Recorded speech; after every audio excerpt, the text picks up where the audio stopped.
नोंनि फेसबुक एकाउन्टआव मोनसेल' अपसनखौ अन खालाम। बे अपसनखौ अन खालामनाय लोगो लोगोनो गोबां फलोवार्सफोरखौ मोननो हागोन। बे अपसना मा? आं बे अपसनखौ आंनि भिडिअनि गेजेरजों खोन्थागोन। गोबाङानो बे अपसनखौ मिन्थिखायो जानांगौ आरो बानायनानैबो लाखाबाय जानांगौ बा अन खालामनानैबो लाखाबाय जानांगौ आरो गोबाङानो मोनथियाबो जानो हागौ।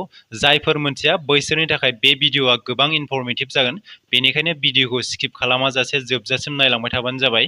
भिडिअखौ जागायजेननायनि सिगां बयनिसिमबो गुरैयै खावलायनाय, जायफोर आंनि चेनेलखौ साबस्क्राइब खालामनानै लायाखै बैसोर चेनेलखौ साबस्क्राइब खालामनानै लादो। आंनि चेनेलावहाय बेबायदिनो फेसबुक, इउटुब, इन्स्टाग्रामनि सोमोन्दै टिप्स एन्ड ट्रिक्स भिडिअफोरखौ मोननो हागोन। थौदो बिदिब्ला दिनैनि भिडिअखौ जागायदिनि। फेसबुकनि बे मोनसे अपसनखौ अन खालामनो थाखाय फार्स्टआवनो फेसबुक एप्सआव हाबदो।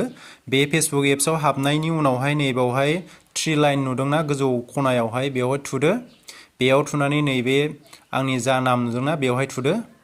बेयाव थुनानै नैबाव थ्रि डट नुदोंना, थ्रि डटआवहाय थुनानै होदो। थ्रि डटआव थुनानै नैबे गाहायाव नुदोंना टार्न अफ प्रफेसनेल मड, आंना माने बे मडखौ अन खालामनानै लाखानाय, बेनिखायनो आंना अपसना बेबायदि देखायदों।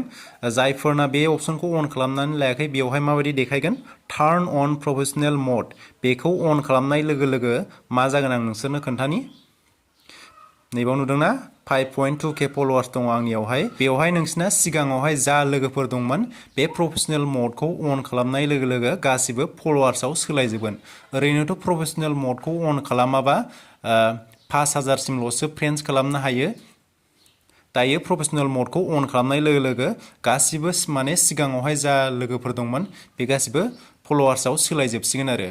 बे प्रफेसनेल मडखौ अन खालामनानै फेसबुकआवहाय कन्टेन्ट होबाय थानानै मोजां मोजां कन्टेन्ट लाबोनानै गोबां फलोवार्सफोरखौ बारायहोनो हासिगोन आरो। दा बे अपसना बेनोमोन। बे अपसनखौ जायफोर अन खालामाखै अन खालामनानै लाबानो जाबाय।